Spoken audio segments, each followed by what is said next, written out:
Alright guys, we are hanging out here with Dominator. We're actually at Thunder Valley Raceway here at Outlaw Armageddon 7. Yeah, man. So it's been a cool event. Actually, it just ended. And I just want to take some time and talk to Dominator a little bit about his year so far. Man, running the tough NPK schedule, right? Yeah. So you got a little bit different setup than you had last year. You want to tell us a little bit about it? Yeah, sure. So we have graduated to the ranks of a Hemi. Nice. It's been one of those dreams that it was a goal, right? And they're not always obtainable instantly.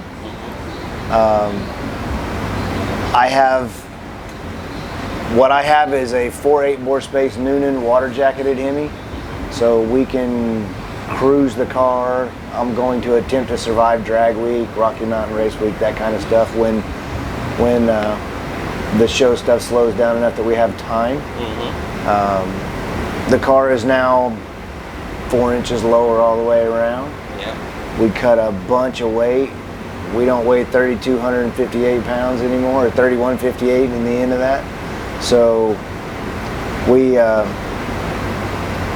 cut a couple 100 pounds out of the program.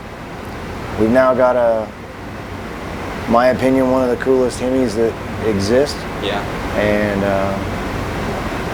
we're sneaking up on making the car very dangerous for people. Yeah, no doubt. So over the past couple weeks, you know, I was going through just some videos, and the car is just, it's right there, man. Yeah. I mean, you're so close. You're right there in points where you're just on the edge, right? You're still race your way in right now. Yeah.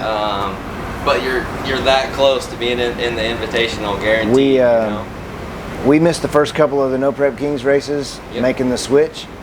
And, you know, my brother and I, we spent 14, 15, 16 hours a day trying to make sure that when we did the swap, it was going to be painless.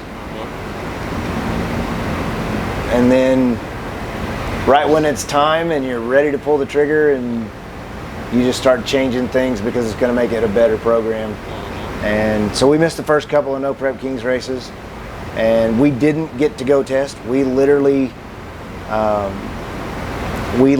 fired the car up, had oil pressure, loaded it in the trailer, and headed to No Prep Kings. Man. So that was not a smart decision.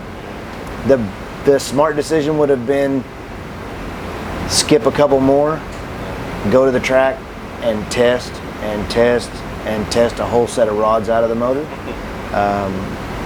But that's not what we did. So Yeah. No, I mean, your plan all along was to run NPK, right? You know, and the schedule kind of snuck up on us at the beginning of the year. We didn't really know if it was going to happen or not, right? Yeah, it was, you know, with everything after COVID and big events not being a thing, you know, I didn't think it was honestly going to happen this season. Nope. And then we are filming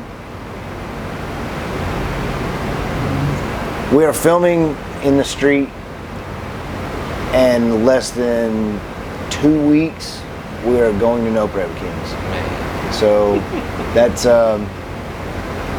we actually talked about not making the swap yet, Right. but we had the motor literally sitting there ready to go for almost 2 full years. Yeah. And it was headers, turbo piping, put it in the car. Wow. But to go out and weigh 3,100 pounds and the weight's where it is on its own, that's not going to do anyone any good. You know, it's just going to welcome to a different struggle bus. Yeah. You know, so we took the time, we made the swap, and here we are. Yeah. Yeah, I remember when you guys had showed up at the first event, and you were saying how you didn't test at all, and it was like, you know, that's today's day and age, especially with all the other filming that you guys have going on, I mean, it's not unheard of, right? I mean, there's been several new cars in NPK alone this season, and you guys weren't alone in that sense, where there were other cars that literally showed up with no testing.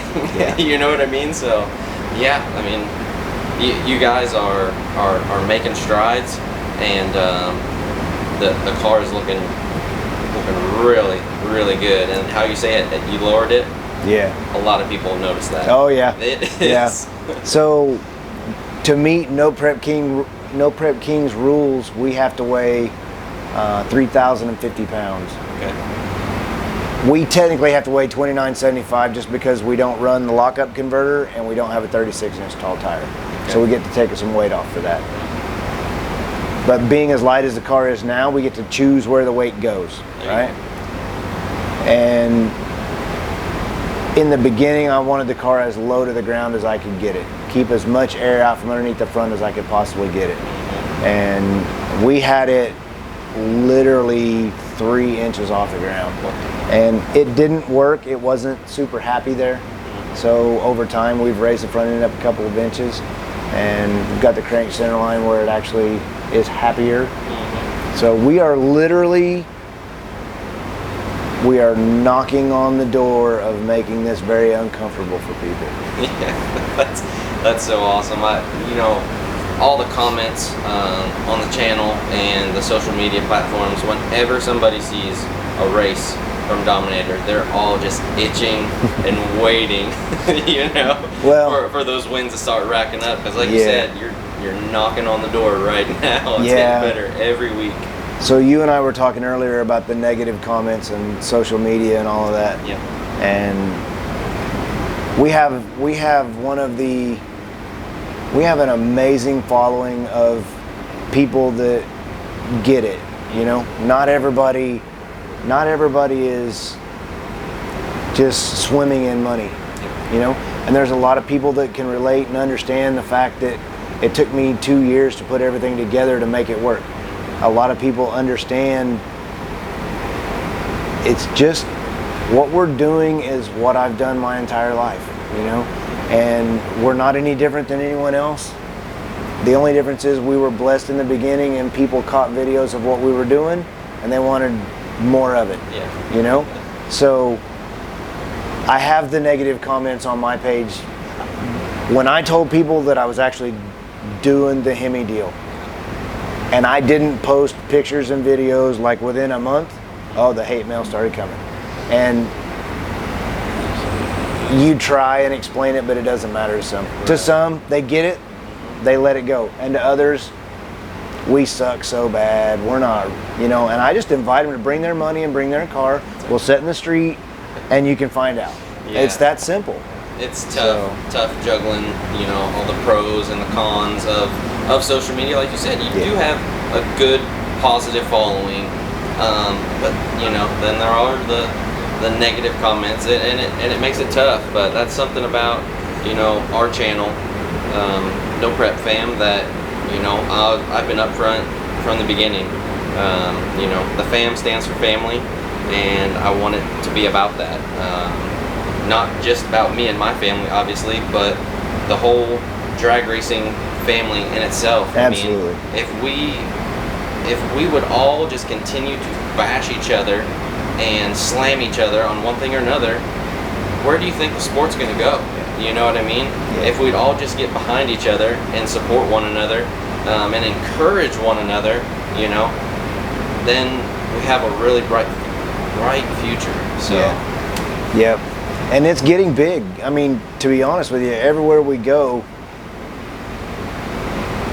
this realm of racing is growing. Yep.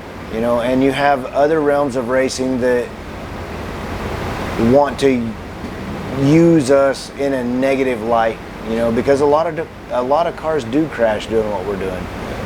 And it's not all perfect and they're not all stellar fast passes, but the truth is, this kind of racing is a driver's game and a tuner's game. And you can have the best tuner in the world and get drove around. So in that aspect alone, it doesn't equal the playing field completely, you know, but it sure does get it a lot closer. Yeah, absolutely. So it's the only kind of racing that I want to do. You know, I had a guy ask me a couple of weeks ago if I would drive somebody's pro mod or a pro stock car, and I'm like, yeah, absolutely, sure. Who wouldn't? Yeah. You know, but it's a different kind of racing. It's a different kind of racing. Absolutely. Yeah. Oh man, I just want to thank you for taking the time. Thank Absolutely. you for doing what you're doing. You're out here, you're hustling, you're making strides, and man, the hard work, it's gonna pay off. Yeah. And we're all excited to see that. You know, the whole family thing. My oldest is spinning wrenches. I mean, how many 14 and 15, 16-year-old kids are spinning wrenches on a Hemi? Yeah. You know? Absolutely. That's too cool. My other kids are learning how to count money back because schools don't teach enough of that in the right way. Yep. So, my opinion, get them off their phones, get them at the tracks, let them see, because you can't do that without a job, right? And if they don't understand the value of why they have to go to work, they're never going to have that. Yeah. I mean, it's just that simple. It's not free and it's not easy. Right. So I just hope more people take their kids and teach them. And if they show up and they don't do anything other than listen to the loud noise and it excites them, then we're doing something. No, that's something about those NPK races that's so special, and it's the openness of the pit area, right? It doesn't matter what ticket you get. Right. You get to come into the pits as a fan. You get to see the drivers one-on-one, and had a really cool experience this past week in Cordova, and it was like a 40-year-old man comes up to one of his favorite drivers, and he's shaking like a leaf. It was it was that, seeing that, you know, that really showed, man, this is special. The whole Street Outlaws No Prep Kings is special, and you can watch it on TV, right? We all love watching it on TV, but coming to the event and shaking the hand and taking a picture and buying a shirt from your favorite driver, there's nothing like that. And just want to thank you guys, the drivers and the teams, for putting up with us crazy fans. You know? It makes it that much more awesome when you guys take that time, and it's appreciated. Yeah, it goes both ways. Without the fans, I mean, look, I'm not going to tell you that I wouldn't be racing without the fans, you know, because that's how we ended up where we are. Yeah.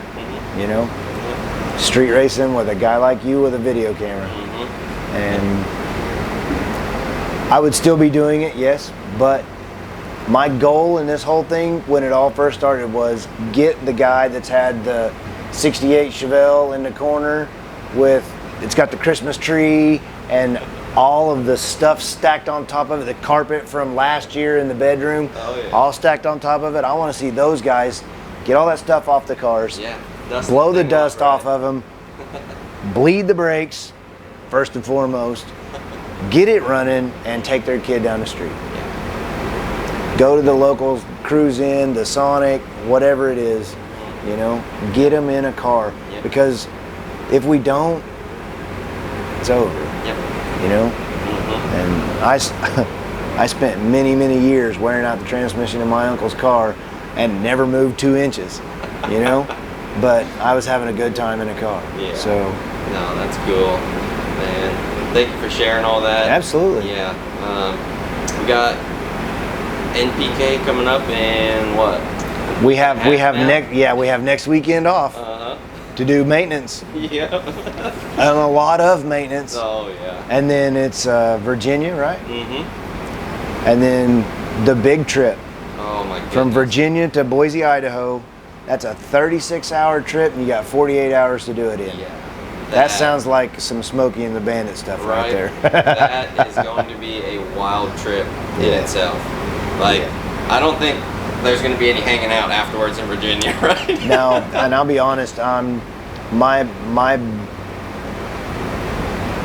biggest concern right now is making the trip and making it on time. Yeah, absolutely. So, yeah. And that's something cool that we've seen just on social media lately is, you know, obviously all the traveling that we're doing, you know, you guys are having issues with your trailers and your toters and your motorhomes and everything, but it's so cool to see the support from other drivers, because in one direction or another there's going to be another driver and another toter. It doesn't matter what team you're a part of, right? I mean, just seeing that support for each other, and that is so cool to see. So we can only hope that's what's going to happen on this big trip, is just a big trip of No Prep Kings supporting each other, trying to get to Idaho. Yeah, and I'll tell you another really cool deal is the fans that are willing to bend over backwards to help you. Right, yeah, that's a good point. We had a balancer break on the RV. We were trying to take the kids to Niagara Falls, and we were 2 hours from it, and the balancer broke. I mean, that's just one of those. It's not like the outer ring of a small block Chevy balancer came off the rubber ring, right? Yeah. It just broke. I mean, that's not anyone's fault. It's just damn, right? Yeah. And I had a guy, I found one at the Cummins dealership. It was 2 hours away, and this fan drove to the Cummins place that was 15 minutes from him, and he drove it to me on the side of the highway. That's incredible. Now, that is such a cool story. Usually when things like that happen, one, I'm very willing to pay them. You know, 9 times out of 10, they want to just hang out for a few minutes, have this kind of a conversation, and I can't. I'm slinging them every piece of merch I've got. Right. You know. Yeah. Come on, man, take something. And I'm trying to slide money in the pockets of the hoodie, you know, because they went above and beyond, you know. That's awesome. So, it's got some amazing attention. Yeah. And there's a lot of good people still out there today. Yeah. So, yeah. But this next trip, we're probably gonna have some stories. Yeah. Someone somewhere. There's gonna be a lot of blowouts, a lot of tore up trailer sides. Man, a blowout is not nice to these trailers at all. No. Yeah. It's gonna be a good time. Yeah. The adventure getting there is going to be very real. Yeah, absolutely. So 48 hours to pull off a 36-hour trip.